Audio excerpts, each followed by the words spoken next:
Эме энем унутчак болуп калыптыр, атам тигинтип калыптыр деп эметпеңиздер. Деменция оорусунун күчөп кетиши азыркы убакта биринчи очередь органдардын туура эмес иштешинен. Үйдөгү кайната кайнелер бар. Мына ошолордун стресс үлтеринен эмне болот? Унутчак боло баштайт. Саламатсыздарбы, менин угармандарым? Билимдүү пациент, билимдүү врач экөө гана бириккенде көп ооруларды айыктырып алат деген проекттин негиздөөчүсү Асакеева Алмагүл Амантуровна врачыңыздар. Эми мен сиздерге бүгүн унутчактык жөнүндө, медицинанын тили менен айтканда деменция деген оору, бул адамдын учурдагы нерселерди унутуп калышы жана ошондой эле өзүнүн сүйлөп атып оюнун кеңешинин бөлөк жака бурулуп кетиши же болбосо мындайча айтканда кыргызча отургондо деменция оорусу бул өзү адамдын унутчактыкка алып келгенин, айлана чөйрөгө болгон мамилесинин мындай бир башкача болуп, жана тагы балдары, тегерегиндеги адамдардын бул кандай болуп калган, эмче мындай болуп калды деген суроолорго алып келе жаткан оору. Бул деменция кыргызча отургондо ошол мен дагы бир жолу кайталап айткым келет. Бул азыркы учурдагыны сүйлөп атып, унутуп калып, токтоп калып, эстей албай калып аткан синдром бул оорунун белгиси деген. Мына ошентип мен азыр бүгүн сиздерге ошол билимдүү пациент, билимдүү врач экөө оорунун башталышында айыктырып кете турган проекти да бул өзү. Ошон үчүн мен бүгүн ушуну айткым келди, себеби деген мага көп пациенттер келет. Күнүнө жашы да келет, карысы да келет. Бирок бир убактарда бул оору, бул синдром, бул оорунун белгилери мурунку убакта карыган, жашы өтүп бараткан адамдарда көп кездешчү. Бирок азыр техника, жанагы информация деген, сотка деген мореки эмелерден азыр жаш балдарыбызда дагы уже бул оорунун жашарып кетишине шарт түзүлүүдө. Ошон үчүн мен бүгүн эң курч проблемага айланып кетти электе мурда менин сиздерге айткан боор оору, уйку бези оору жана ички органдардын оорулары жөнүндө айтып келип сиздерди билимдүү кылып албадымбы? Эми бүгүн мен айтып аткан сөздөрүм сиздерге түшүнүктүү болот го. Ушул синдромдун көбөйүп кетпешин астын ала ушуларды кантип ордуна келтирип алат деген азыр кичинекей болсо да маанилүү сиздерге кеңеш айткым келди.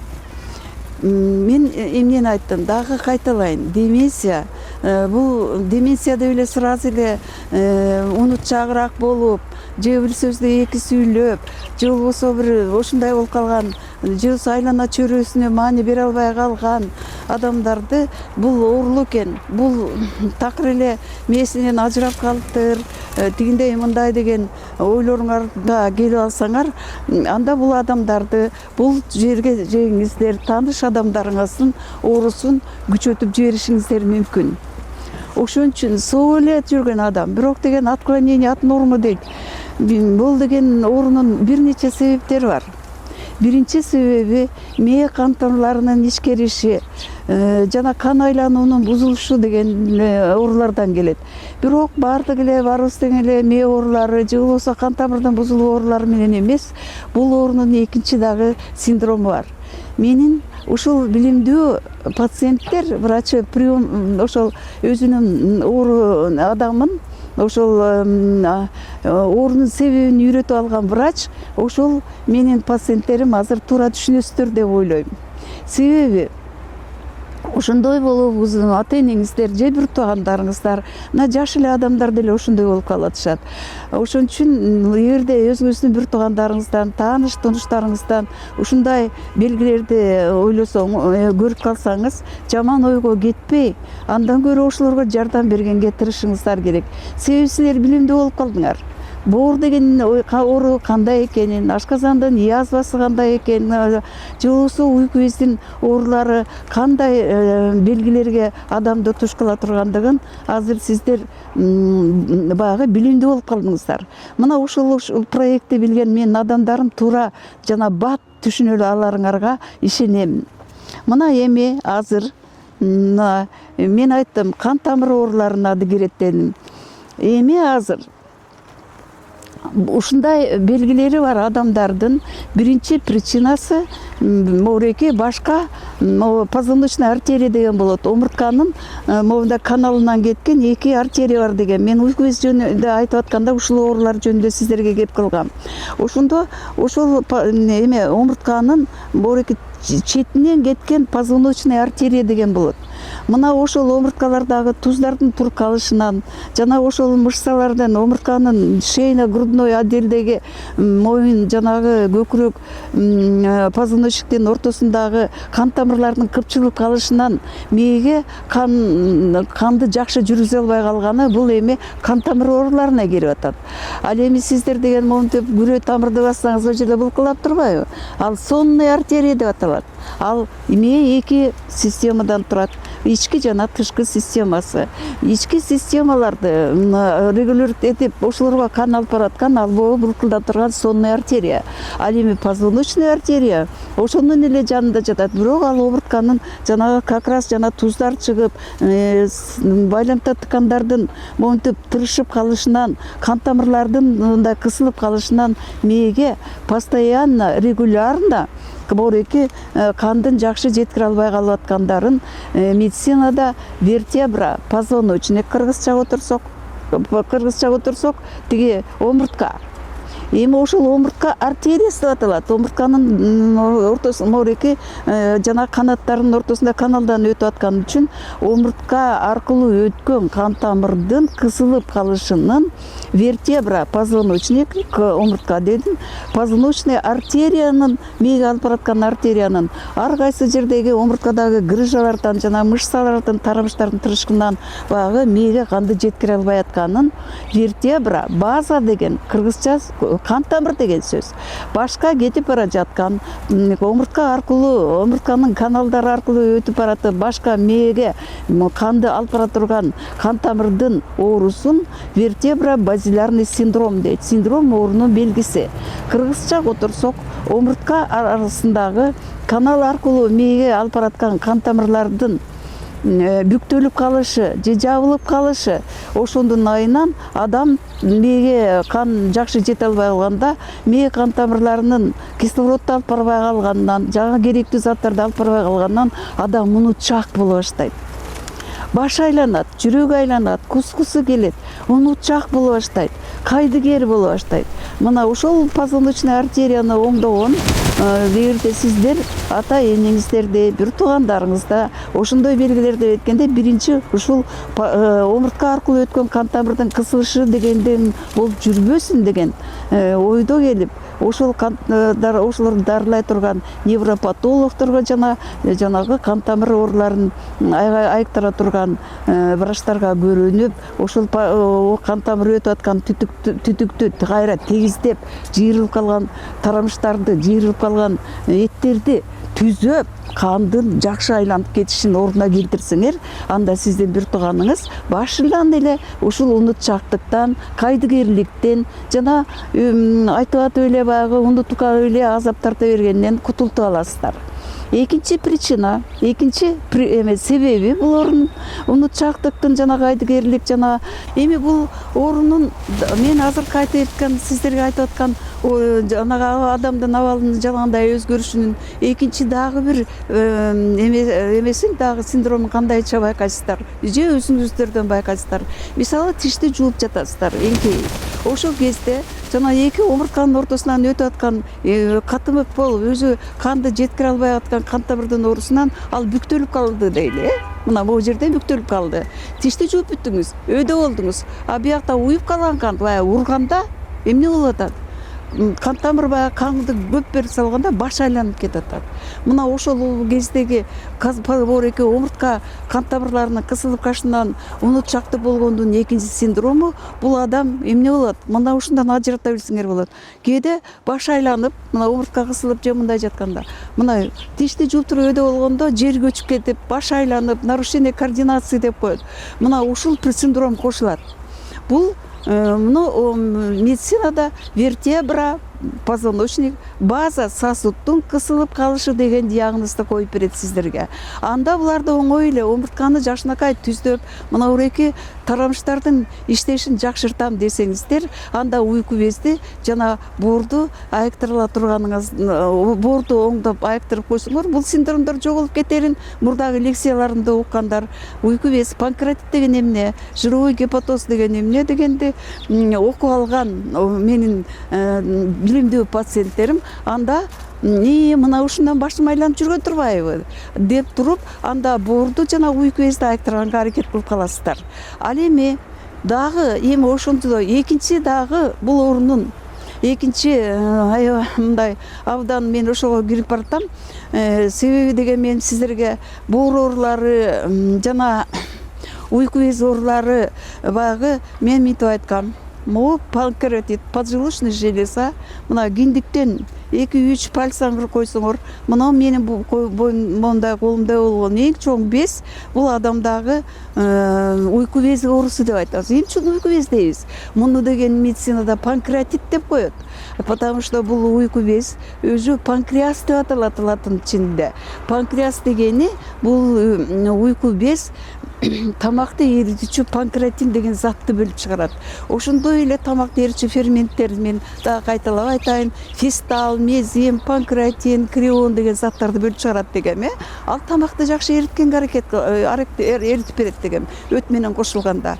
А эми биздики болсо эмне болуп атат? Мына бүктөлүп отурганыңарда боордон келаткан, өт алып келаткан түтүк менен ошол фистал, мезим, панкреатиндерди экөө биригип туруп, анан бир тешиктен ашказандан эриген тамак 12 илчеге кеткенде 12 илчегиден ошол ферменттер тамакты эритип кетет дегем. Мына эми ошол эле өт түтүгүңүздөр качандыр бир убактарда панкреатит болуп калдыңыздар дейли. Өт түтүгү монтип буралып калды. Ал деген 12 илчеге жабышып куят дегем. Ошол жабышкан жеринен 12 илчени өйдө көтөрүп отуруп, 12 илчеге куюп аткан фермент, фистал, мезимдер жана өт ашказанга куюлуп кетип атат дегем. Ошондо ашказан эмне болуп атат? Постоянно ошондо өт 12 илче өйдө тартылып кеткенде, ал ичеге барбай 12 илчегиден ашказанга куюп кетип отуруп деген мурунку лекцияларды барактап кайра окуп көрүңүздөр, соткаңызда алар бар. YouTube'дан ачып туруп билимдүү пациент, билимдүү врачканы айыктыра алат деген деп туруп жазсаңар, ушулар жөнүндө менин лекцияларым бар. Мына ошолорду угуп алгандан кийин сиздер уже билимдүү болуп калдыңыздар да, кыргыздарым. Кыргыз элинин ден соолугун оңдо, ошондой эле төрөлгөн балдардын келечегин ойлой турган проектында ушул. Себеби бул проект эмне үчүн өнүккөн эле өлкөлөрдө, же болбосо Америкада, же болбосо Западта болмой эле. Мына эми Кыргыздын врачтары да биз окуп келип атабыз. Мына ошентип биз канчалык адамдарды билимдүү кылып алсак, канча оорудан айыгып атканын түшүнүп атасыздар. А мен айтканмын, жана өт түтүгү мына отурганда момда партада отурчу элек. Мына 12 илчегидеги уйку без менен же болбосо жана панкреас деп коебуз. Ошол менен 12 илченин бириккен жеринде кичинекей тешик болот. Ошол тешикти Одинин тешиги деп айтат дегем сиздерге. Мына ошондо сиздер бүктөлүп отурасыздар, керели кечке балдарыбыз кийинки жылдан жылга бул оорулар күчөп отуруп, кандай адамдар пайда болуп калышыбыз мүмкүн. Ошон үчүн мен бул проблеманы сиздерге атайын бир көңүлүңөрдү көтөрүп, мына карачы, жаратылыш кандай кооз, апапакай кар, көчкөндөр учуп атат. Бул биздин экологиябыздын таза экендигин, аба ырайында деген жаныбарларга, адамдарга жакшы шарт түзүлүп аткандыгы жөнүндө сөз болуп атат. Бирок биз деген эмне кылып атабыз? Бир эки оорунун сырын билбей, момтеп бүктөлүп отурганыңарда өт куюп аткан, 12 илчеги менен уйку без бириккен жериндеги момда болгон кичинекей тешикти Одинин тешиги деген биз кайра дагы менин мурунку лекцияларымда окуп көргүлө алтындарым. Мына ошол биз бүктөлүп отурганда бүктөлүп калып атпайбы 12 илчеги? Ошондо Одинин тешиги жабылып калып, өт түтүгүнө токтой берип, мен айтып түшүндүргөм, ал калың болуп калды, ипичке кипкей түтүк болгону момдай болгон боордогу өттү 12 илчеге куюп аткан Одинин тешиги бекилип калганда, ал катымык болуп, жана ичине өт кристалдары туруп калып буралып калып атат. Мына ар бир азыркы мен көргөн күнүнө мен Аврора санаториясынан күнүнө жок дегенде 5-6-7 кишине окутуп үйрөтүп чыгарып көрүп атам. Мына ошолордун баарынын УЗИни да бүткөн врач гана муну биле алат алтындарым. А мен болсо УЗИС деген окууну бүтүп, ана бир канча мореки народный эмеде, Лавненко көчөсүндөгү национальный госпиталда мен айтпадым беле. Чынара деген окуштайсы сонун кыйын УЗИС бар деп. Мына ошондо бир жыл бою ошонун жанында отуруп, окуп отуруп ушуларды билип алгандан кийин гана менин билимим дагы ошону азыр сразу жанагы журнал бар. Эндокринология, гастроэнтерология деген. Анан источниктер бар. Ошолорду статьяларды туура түшүнүп калганым дагы УЗИС болуп иштеген үчүн ошолорду туура түшүнүп калганмын. Эми ошол Одинин тешеги бүктөлүп отурганда өт түтүңөр калыңданып буралып калып, өйдө карай тартып отуруп, оордон келген өт, уйку безиңизден келген фистал, мезим, панкреатиндер ашказанга куюлуп калып атат. Мына ошентип алтындарым, гастрит, язвенный болезньге чейин мен айттым, ана ашказанды дагы окусаңар болот. Ашказан өзүн сактайм деп отуруп, ашказандын бетинде моурекиндей болгон защитный налет жатат дегем. Мына ошол налеттон биздин дарыларыбыз ашказандын этине тийбей, эч ким айыктыра албай аткандыгы жөнүндө мен лекциямдан билимдүү пациент, билимдүү врач деген статьямды алып окусаңар, ошону түшүнөсүздөр. Мына ошентип менин айтайын дегеним, ашказанга кирип калганда ашказан эмне болуп атат? Күйүп кетип атат. Өт да кирип атат. Мурдагы тамакты, порция тамакты эриткен 3 кислотасы кайра ашказанга куюлуп атат. Ошондо ашказанга эмне кирсе дагы ашказан ага ответ берет. Ал өзүнүн ферменттерин чыгара баштайт. Мына ошол ферменттер эмне деп аталат? Фистал, мезим, панкреатин деп айтылат. Мына ошолордун баарына тиги кайра куюлган кислоталар ашказандын бетин жеп салып, ашказан эми чоюлганын да билбей, тойгонун да билбей, чоюлуп отуруп уйку безинин үстүнө түшүп калат деп айткам. Аны окуп көрүңүздөр. Мына ошондо ашказан моундайынан жатса, тоюп турган тамак машина момтип жерге момтип силкинген сайын, тоюп турган ашказан астындагы уйку безди басып кой берген сайын, уйку безге өт кислота кирип отуруп, панкреатит оорусу күчөп келатат. Мына ошондо дагы бир жолу айткам, панкреатит деген без жанагы тамак эритүүчү ферменттерден башка бул инсулин деген зат чыгарат деп айткам. Ал эми инсулин сахарды эмнеге бөлүп атат? Глицинге жана глюкозага бөлүп атат. А глицин деген менин тамагы дегем. Ме таптаза глицерин менен жашайт.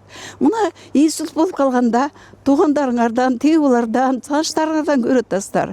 Инсульт болуп калганда врачтар эмне деген дары жазышат. Глицерин ичириңиз деп айтат. Глицерин сатып алып, кашыктап ичириңиз деген советтерди айтышат. Бирок алтындарым, ага жеткирбешибиз керек да. Уйку бези ооруп калды. А эми дагы бир жаңылыктарды силерге айтайын. Уйку без бул крахмалды эриткен амилаза деген зат бөлүп чыгарат. Мына ошондо инсулин глюкозаны, эме кантты сахарга глюкозага кошсо, эми ошол амилаза эриткен крахмалга глицинди кошуп туруп, гиалуроновый кислота дегенди иштеп чыгарып атат. Эми ал деген дагы бөлүнгөндө менин тамагы болуп атат. Мындайча айтканда, уйку бези ооруп калганда, ме таза кислород менен кислород менен ошондой эле глицин менен жашайт. А качан гана панкреатит болуп калдыңар, же болбосо жана өт түтүгү буралып калып, өттүн баары ашказанга кирип отуруп, ашказан деген чоюлганын да билбей ооруп аткан ашказан канча секирген сайын, тиги астындагы муну басып кой берген сайын кайра ооруп отуруп, аягы жүрүп отуруп, глициндин мээге жетпей калганынан адамдар унутчаак боло баштайт. Эми кантип айыктырабыз? Эми мен дагы бир синдромун айтайын. Бул убакта күчөп кеткенде адам керек болсо азыр эле чечим чыгара албай, же туура эмес чечим чыгарып, кайра сүйлөп, эмнени айтып атасың эле? Эмнени айтып атасың эле? Деп эле баягы адам тегерегин жадата баштайт. Ошол эле убакта адам эмне болуп атат? Оорусу күчөй берип атат да. А сиздер ошол убакта адамды кайра эмне кыла баштайсыздар? Эмне болуп калгансыз? Кээ бир балдар бар, ата-энесин сыйлай албаган, ата-эне деген кандай барктуу, кандай табылгыс адамдар экенин унутуп калган жаштар бар. Мына ошондо ата-энесин баягы коргулай баштайт. Эмне болуп калгансың? Эмне үчүн унутуп атасың? тиги бу деп. Себеби балдар ата энесинин ооруп калганын жана унутчак болуп калганын жактырышпайт. Мына ошентип адам өзүнүн өзү чүнчүй баштайт. Ошон үчүн бул психологический атака деп коет. Мына кыргызча которгонубузда психологический атака родственников тегерегинде адамдардын эмеси адамдын чүнчүп кетишине жана өзүнөн өзү жаңгыздай баштаганына алып келет. Бул убакта деменция күч алат. Кан тамырлары, менин кан тамырлары глицин жетпей, ого тиден унутчак, уйку без оорусун күчөтө берет, потому что уйку без бул ызакор орган. Бул өтө ыза болуп кеткен орган. Бул деген баягы ыза болуп, же жанагындай стресстер болуп аткан убакта инсулинди жакшы чыгара албай калып, мээ ого тиден глицин деген мээнин тамагын ала албай калып атат. Мына бул экинчи причинасы, менин угармандарым. Эми экинчи, үчүнчү причинасы бул стресс. Постоянный стресс. Постоянный момдай чүнчү. Мына ошон үчүн мен жаштарга айтып келет. Мына YouTube'да ачсаңар эле, Казакстандыкын же башка эмелерди ачсаңар эле, келин баланын энесин, кандай кайненесин өзүнүн энесиндей көрбөй, ар кандай бир эме, эне бакуш баласын үй бүлөсүн бузбасын, бала бакырасынан ажырабасын деп ошол келиндин кылган кордуктарын же болбосо күйөө балага жанагы акылы жок, анча мынча кыргызчылык, иманчылык дегенди билбеген кайненелер бар, кайнежелер бар. Ошентип ал баланы да чүнчүтүп, же болбосо ал бала эми жаштык. Мына азыркы кезде аябай ажырашуу деген аябай көп болуп атат. Мына эмеден көрүп атасыздар. Бул көпкөнчүлүккө жатат. Чындыгында мен багы эже деле катарында болуп калдым, азыр менин возрастым. Пожалуйста, ошол кезде күйөөсү эмне кыла баштайт? Четтен башка бир татынакай, супсулуу болгон, татынакай тарбия көргөн, акылдуу, эстүү өзүнүн жолдошун улам эле баягы тиги башка жактан таап алган, жашыраак болобу же башка бир жагынан имерип алган келин кыздардын баягы түртмөгү менен келинчегин эмне кыла баштайт? Кордой баштайт. Ар кандай шылтоотап, жемекейлик. Мына келин кыздарды мен бул проблеманы айтайын дегеним, азыр баягы күнү YouTube'дан да тиги буларды карап отурганда Кыргызстанда эмне көбөйдү деп аткан психологдордун жыйындысы бул деген жанагы со стороны бирөө менен байланышып алган эркектер же аялдар эмне кылат? Күйөөсүн көргүсү келбейт.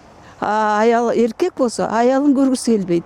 Тияктагы татынакай кыйын болуп, кыйын халаттарды кийип, жасанып алып, ойсоктоп, силерди көңүлүн буруп алган аякты көрүп келген бала, жигит үйүнө келгенде балдарын багып, үйүн эметип багы өзү багы дом работницадай эле көрүп калат да аларды. Ошолорду багып аткан, ошолордун кадырын баркын көтөрүп аткан келинчегин улам жемекейлеп отуруп өзүнө эмне кыла алат? Агрессиясын көбөйтүп алат. Мына көп ажырашууларды мен санаторийде иштеп атам, айыл жеринде, провинцияда да, тиякта, буякта иштеп атам. Психология, мына көп келинчектер менен да сүйлөшө келем. Мына ошолор айтат. Же болбосо ошолордун эле бир туугандары, же болбосо ошол эле келиндин кайненеси айтат. Созулонгон сонун келиним бар эле. Кийинки кезде эле өзүнүн өзү эле мондой эле жиндөнүп эле тиги мындай болуп тили да өсө баштады, кыял жоругу да өзгөрүлө баштады дейт дагы. Келинди күнөөлүү кылат. Келинди ошол алып келген жанагы со стороны ойсоктогон жанагындай бирөөнүн үй бүлөсүн бузуп атам деп, муну ошону күнөө катары көрбөй алган, воспитание көрбөгөн жанагындай келинчектердин жанагы тукулуусу менен ал, конечно, тигиндей мамиле кылса, ошондой мамиле кыла баштайт дагы. Анын кайнежелерине же кайненелерине ушулар ошол баласын кичине бирде акылга келтирип койбойбу деп отуруп, мына ошолорду да өзүнө душман кылганга алып келип атат. Ким күнөөлүү деп айткым келет. Бул проблема азыр. Ким күнөөлүү? Мына ошол постоянно стресс кылып аткан. 2 күн 3 күн келбей калса ошол келин кандай уктайт? Эртең менен турса, ал өзүн өзү ушинтип басмырлап аткандай болуп аткан келин, конечно, ошол күйөө баланын кайненесине да, кайнатасына же болбосо тууган тушкандарына жакшы мамиле кыла албай калышат. Мына көгүшкөндөргө деле бир мамиле кылып көргүлөчү. Жакшылап моундай нан сеп, эч бир коркутпай тургулачы. Кандай жайдары, кандай жашап атышат. Адам дагы, ошол эле келинчек дагы ошондой. Ошон үчүн мен сиздерге кайын эне, кайын ата, кайын журттары дагы ошол келинде ушундай басымдалып, кайгыбага ачыла албай, ушундай болуп атканда поддержка берип койсоңуздар, сиздер өзүңөрдүн небереңердин, ошол балаңыздын тагдырларын бузбай сактап кала аласыздар. Ал эми ушул убакта келин стресс болгон сайын ашказан кислоталарды көп бөлүп чыгарат. Уйку без эмне болот? Уйку бездин оорусу күчөй баштайт. Мына ошентип келин бала уйку баскан аз келгенсеп агрессивность и унутчактык көбөйүп кетет. Ошон үчүн бул проблема азыркы жаштарда аябай көбөйүп жатат. Силер уйку безиңер деле айыктырып эле ошого эле ыраазы боло бербеңиздер. Ал убакта ар бир стресс уйку бездин дагы, боордун дагы жана ашказандын дагы кислоталарынын көбөйүп кетишинен мына ушул органдардын оорусуна алып келип жатат. Эгерде сиздер язвенный болезньди айыктырам десеңер, жана ашказан жаратын, панкреатитти, уйку боор бездерин, жана уйку бездерин айыктырам десеңиздер, адамга болгон мамилени шариатта жазгандай болуп, адамды адам деп, алган жарын жарым, биринчи ошо ак никелүү алган жарымдын жакшынакай ушунча жыл ушунча балалуу болгонго чейин ошонун сыйын, ошонун жара көрүлүгүн, ошону сиздерге кылып берип, сиздин даңазыңызды көтөрүп, өйдө көтөрүп турган келинчеңиздерди жана үй бүлөңүздө ошондой адамдарды, келин кайненени, кайнене келинди аяп, өзүңүздөр моорекиндей турсаңыздар, азыр Кыргызстанда көп проблемалар өзүнөн өзү жоголмок. Себеби оорунун баарынын экинчи причинасы бул стресс, бул ыза болуу, моундай капа болуу. Ошондой убакта деген эмне болуп атат? Бүт бездер ишин туура эмес кылып коюп атат. Ошон үчүн панкреатит оорусу бул жара көрүлүктүн жана ыймандын органы деп аталат. Мына ошон үчүн жанагы ошол мен айтып кеткен ооруларды айыктырам десеңиздер, экинчи причинасы аягында эмнеге алып келатат? Ал өзүнүн келинчегин эле нерв кылып, ошол ооруларын күчөтмөк турсун, ал атасынын дагы, энесинин дагы нервин бузуп, ошолор ушул экөөнүн тагдырын ойлоп, же неберелерин кыя албай, же баланы кыя албай, же келинди кыя албай, ошолор ушундай силерге айтпайдылар. Ата-эненин өзүнүн жүрөгү ушундай, баласын капа болбосун деп айтышат. Ошентип же тиге буга болуша албай атып, сиздердин көп азыр Кыргызстандагы жашы өтө элек дагы жапжаш 50-дөгү кайната кайнелер бар. Мына ошолордун стресс ылтеринен алар эмне болот? Унутчак боло баштайт. Жана өзүн өзү баягы контроль эмесин унута баштайт. Мына эми менин угуучуларым, катталуучуларым, ушулардын баарын оңдоп алса болот бекен? Ошон үчүн эле эми энем унутчак болуп калыптыр, атам тигинтип калыптыр деп эметпеңиздер. Мына ошондой үй бүлөнүн, бир үй бүлөнүн тагдыры мамлекеттин тагдыры. Мен айтарым дегеним, кымбаттуу окумуштууларым, окуучуларым, алма келечем эмне болуп сүйлөп атат, эмоция берилип кетти дебегиле, бирок бул деген мамлекеттин тагдыры айланайындар.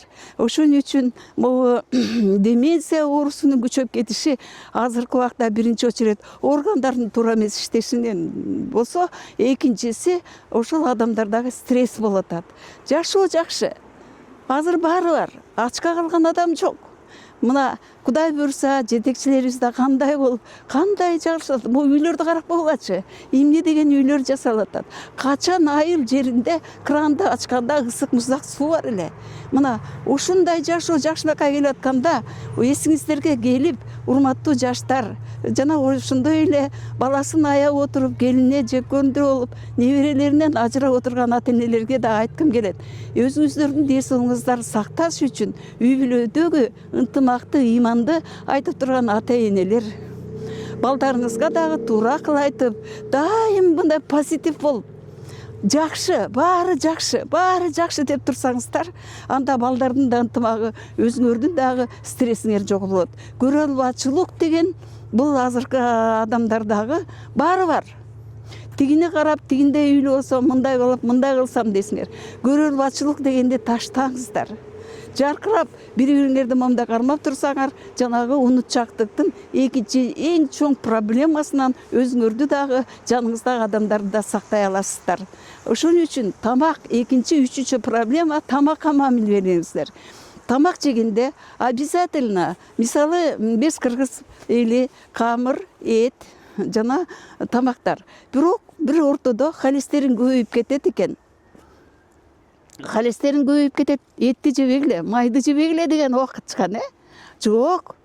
Тамакты обязательно жегиле. Койдун эти, койдун майы, уйдун эти, уйдун майы, кына эле жакшынакай каймактарыбыз, сары майларыбыз бул мээнин тамагы.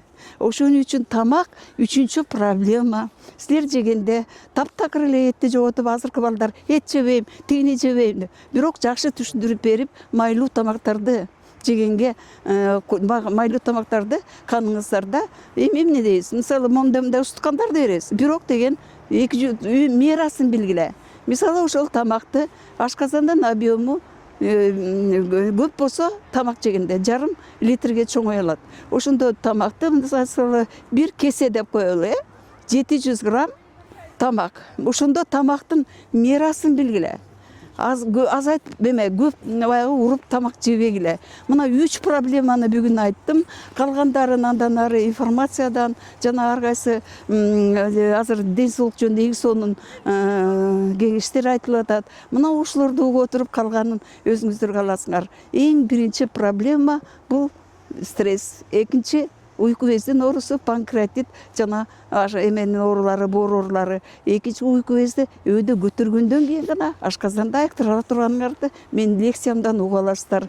Келдиңиздерби? Анда ушул 3 проблеманы чечип берген врач силердин андан ары унутчак болуп кетишиңерге ден айып кетүүгө жол берет.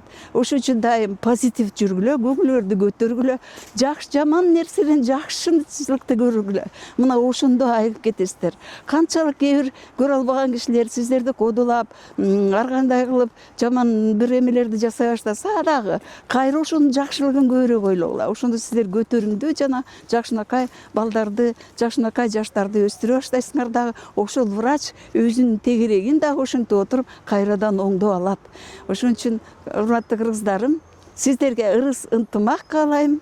Жана жакшы ой, жакшы сезим, Алла Тааладан жалаң жакшылыктарды сурайлы. Жана азыр бизге берип аткан кичинекей жакшылыкты дагы чоң жакшылык катары кылып бактылуу бололу. Ошон үчүн эгерде сиздер Мауреки менин передачаны угуп атканда кээ бир жерлерин түшүнбөй калсаңыздар, билимдүү пациент, билимдүү врач. Билимдүү врач өзүнүн пациентин түшүндүрүп, ооруну түшүндүрүп бергенде, ошондон кийин ал кишини айыктыра берет. Ошондо пациент врачка ачылат, диагнозун туура коет, и леченияны дагы врач туп-туура коюп берет.